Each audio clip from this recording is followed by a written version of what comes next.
बिस्मिल्लाहिर्रहमानिर्रहीम। अस्सलामु अलैकुम वरहमतुल्लाहि वबरकातुहू। लगभग 35-40 साल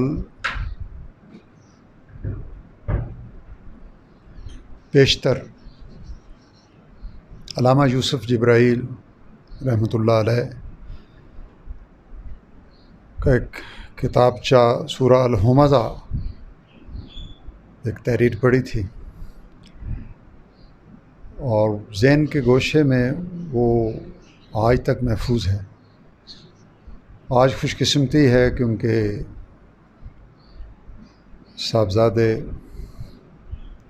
मोहतरम शौकत महमूद आवान साहब के पास हाज़री दी और दिल में ख्वाहिश पैदा हुई कि मैं अपने अहबाब के लिए अल्लामा साहब का तारुफ़, उनका काम और रूहानी मकाम व मर्तबा वो मोहतरम शौकत महमूद आवान साहब से हम सुने। तो मैं दिल की गहराइयों से मशकूर हूँ कि मेरी दरख्वास्त को इन्होंने कबूल फरमाया और मैं दरख्वास्त करता हूँ जनाब शौकत महमूद आवान साहब से कि वो अल्लामा यूसुफ जिब्राइल रहमतुल्लाह अलैह का तारुफ़ हमें करवाएँ, उनका काम का मकाम व मर्तबा। बिस्मिल्लाहिर्रहमानिर्रहीम। सबसे पहले तो मैं जनाब मोहतरम डॉक्टर आरिफ अलवी साहब का मशकूर हूँ कि वो वहाँ में तशरीफ़ लाए और उनसे तारुफ़ तो बहुत अर्सा पहले भी था कि उन्होंने अपनी कुरान पाक की तफसीर लिखी और तज़किरुल कुरान के हवाला से उनका एक नाम है और उनकी खिदमात हैं। अल्लाह ताला उनकी खिदमात को कबूल फ़रमाए और आज उन्होंने जैसा कि हुक्म फरमाया तो मैं अल्लामा साहब के बारे में अर्ज़ गुज़ार हूँ।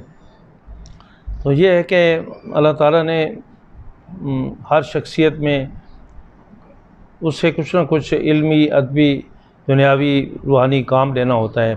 तो अल्लामा यूसुफ जिब्राइल साहब से भी अल्लाह ताला ने एक काम लेना था। बारे में तो ये 17 फरवरी 1917 ये वादी सून के गांव मौज़ा खबीकी में पैदा हुई है और ये तूफ़ान नूह का एक वक्त है क्योंकि 17 फरवरी तूफ़ान नूह आया था। तो इस हवाले से अब चूँकि तूफ़ान तो आएंगे लेकिन अब दुनिया में ज़्यादातर आग के तूफ़ान आएंगे। तो इन आग के तूफ़ानों के हवाले से उनकी जो डेट ऑफ बर्थ है वो भी उसी रेफरेंस के साथ मिलती है। उसके बाद गांव में ही उन्होंने 8 जमातें पढ़ी, उसके बाद तालीम छोड़ दी। फिर वहाँ से इंडियन आर्मी में चले गए, वान ऑपरेशन में शरीक हुई है।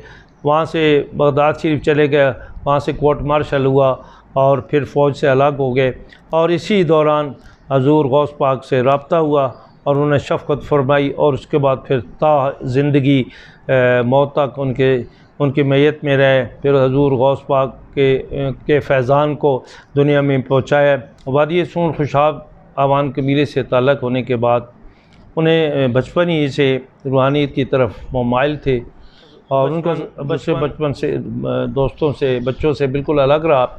उसके बाद छोटी उम्र में वो वान ऑपरेशन में शरीक हुई है। वहाँ से उन्हें बगदाद भेज दिया गया जहाँ मुसैयब और मुसैयब के करीब बगदाद शरीफ।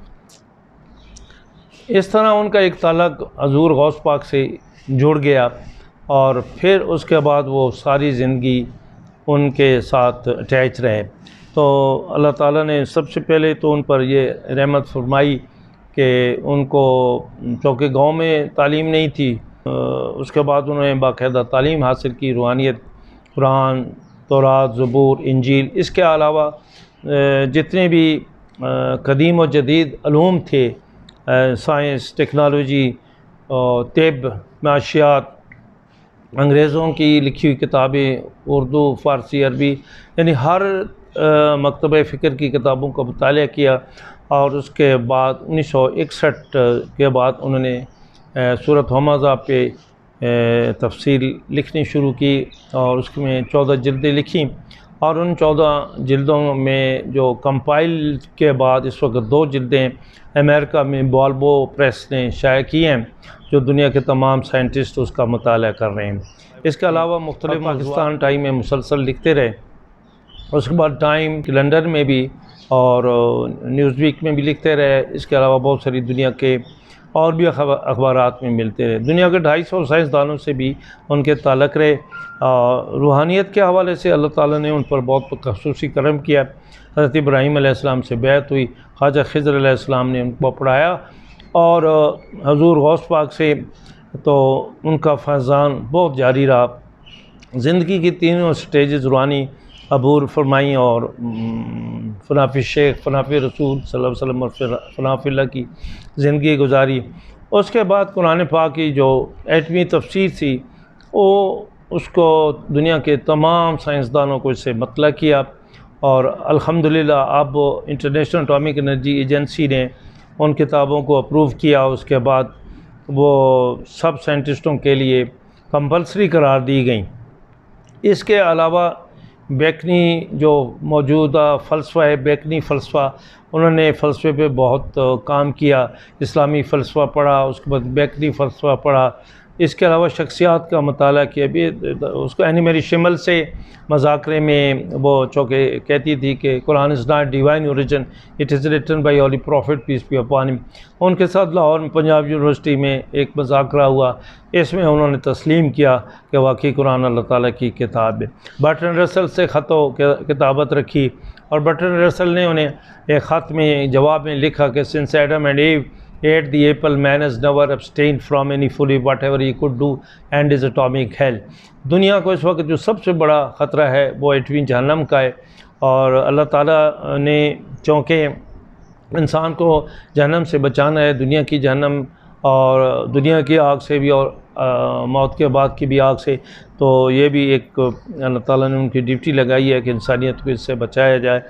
तो सूरत होमाज़ा की और होतमा के ये जो तफसीर उन्होंने लिखी। दूसरा बड़ा अहम जो मसला है वो दुनिया के इकनॉमिक्स का है। मुख्तलिफ़ निज़ाम है, जागीरदारी, सरमायादारी, सोशलिज़म, कम्युनिज़म, और इन सारे निज़ामों के बाद अब जो ज़रूरत है दुनिया में वो इंसानियत को इस्लाम के माशी निज़ाम की ज़रूरत है। इस पर उन्होंने PhD का थीसिस लिखा, और पंजाब यूनिवर्सिटी लाहौर ने इसको अप्रूव किया। इसके अलावा वो शायरी पे उनकी तवील नज़में मौजूद हैं, जिसमें नारा जिब्रील है, सोज़ जिब्रील है, ख्वाब जिब्रील है, नगमा जिब्रील, आशोब है, नाले जिब्रील है। तो अभी मैं कोशिश कर रहा हूँ कि उन सारी किताबों को कंपाइल करके एक कुलियाती जिब्रील तैयार की जाए।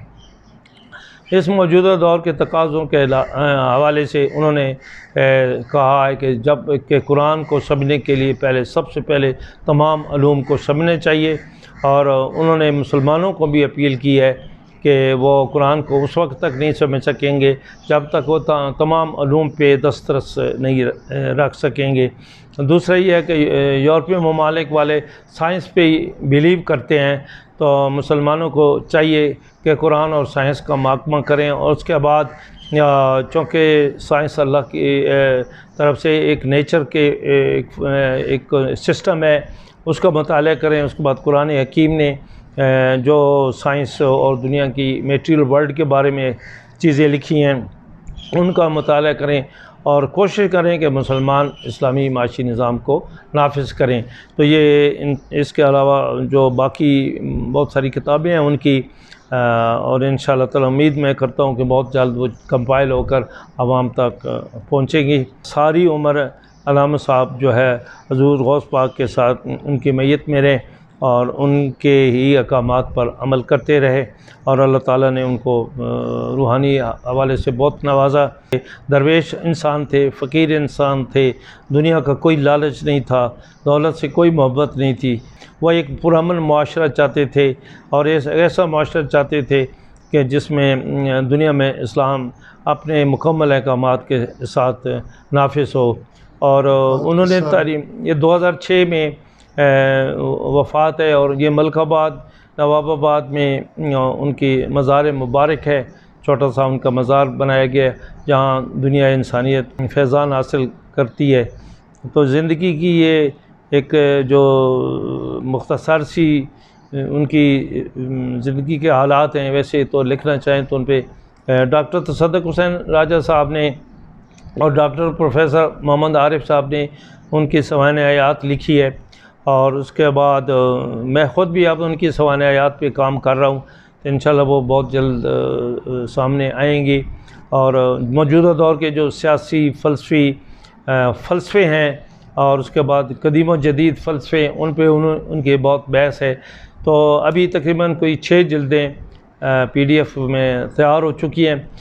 जो दोस्त भी उनको मुताला करना चाहें वो हमें नंबर भेज दें, तो इंशाल्लाह ताला हम उनको PDF भेज देंगे उनके मुताबिक। उसके बाद इंशाल्लाह उनकी प्रिंटिंग भी होगी। मैं दोबारा जनाब डॉक्टर आरिफ अलवी साहब का बहुत मशकूर हूँ और जनाब जुल्फ़कार साहब का भी मशकूर हूँ कि उन्होंने मौका फ़राहम किया कि मैं आपसे गुफ्तगू कर सकूँ। बहुत बहुत शुक्रिया। मैं इंतहाई मशकूर हूँ बरादर मोहतरम शौकत महमूद आवान साहब का। सच्ची बात है कि क़ल्बी और रूहानी तस्कीन मुझे हासिल हो रही है अल्लामा साहब के तज़किरे से। जो कौमें अपने मौसनों को याद रखती हैं, अल्लाह ताला की रहमत उन्हीं के शामिल हाल होती है। जो उम्मत के दर्द में, कौम के दर्द में जिन्होंने शब रोज़ गुजारे।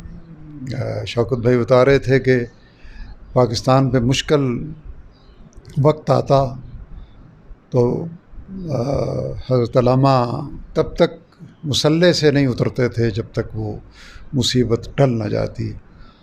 और जब रूह उनकी परवाज़ कर रही थी तो आखिरी उनकी दुआ उनके लब पे कि अल्लाह ताला पाकिस्तान को सलामत रख। यानी अपनी औलाद के लिए और किसी फ़र्द के लिए दुआ नहीं की। तो ऐसे मौसम का तज़किरा बिलाशुबा रब्बे ज़ुल जलाल की रहमतों के नज़ूल का ज़रिया है। अल्लाह करीम उनके दर्जात अपनी शान के मुताबिक बुलंद फरमाए और ऐसे अकाबर के नक्शे कदम पे हमें चलने की तौफ़ीक़ अता फरमाए। बहुत शुक्रिया। अस्सलामु अलैकुम व रहमतुल्लाहि व बरकातुहू।